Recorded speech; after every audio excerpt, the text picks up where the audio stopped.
අදම ඔයාලට කියන්න යන්නේ ඔයාලා සල්ලි දීලා ගන්න විටමින් C සීරම් එකකින් ඇත්තටම කිසිම වැඩක් නොවෙන්න පුළුවන් හේතුව. ඒක දැනගත්තේ නැත්නම් ඔයා සල්ලි නාස්ති කරනවා විතරයි. ඕගොල්ලෝ ගොඩක් දෙනෙක් මේ වගේ විටමින් C සීරම් පාවිච්චි කරලා තියෙනව නේද? ඒත් ඔයාලගේ හැමට කිසිම වෙනසක් නැහැ නේද? සමහරට ප්‍රශ්නේ තියෙන්නේ ඔයාලගේ හැමේ නෙවෙයි. මේ භාවිත කරන සීරමේ ක්වොලිටි එක. මේකට භාවිත කරන විටමින් C කියන්නේ ඊටවත් අස්ථාවර අණුවක්. මේක හරියටම නිෂ්පාදනය කළා හරියට මැසුරුම් කළා නැත්නම් ඒකේ ස්ථාවර භාවය රැඳෙන්නේ නැහැ. ඔයා ඒතර මුනේ ගන්න කිසිම ගුණයක් නැති වතුර වගේ දෙයක්. නියම සායනික මට්ටමේ හොඳම විටමින් C එකක් භාවිත කරන්න ගන්න අඳුර ගන්න ඕන. එකක් අඳුරු වාතය නොවැදින බෝතලයක එන්න ඕන. අනිත් එක තමයි L-ascorbic acid වගේ ස්ථායි තත්ත්වයකට පත් කරලාද අණුවකින් නිෂ්පාදනය වෙලා තියෙන්න ඕන. ඒ වගේම folic acid මිශ්‍ර කරලා තියෙන්නත් ඕන.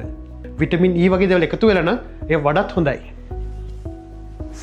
මේක තමයි ඔබේ සමේ අඳුරලපයින් කළා කොලජන් නිෂ්පාදනය උත්තේජනය කළා නිරෝගිමත් පැහැපත් පෙනුමක් ලබා ගන්න පුළුවන් වෙන්නේ. ඉතින් ඊළඟ සැරේ විටමින් C සීරමයක් තෝරගනිද්දී ලස්සන බෝතලෙට නෙවෙයි ඇතුලේ තියෙන විද්‍යාවට තමයි මුල් තැන දෙන්න ඕන.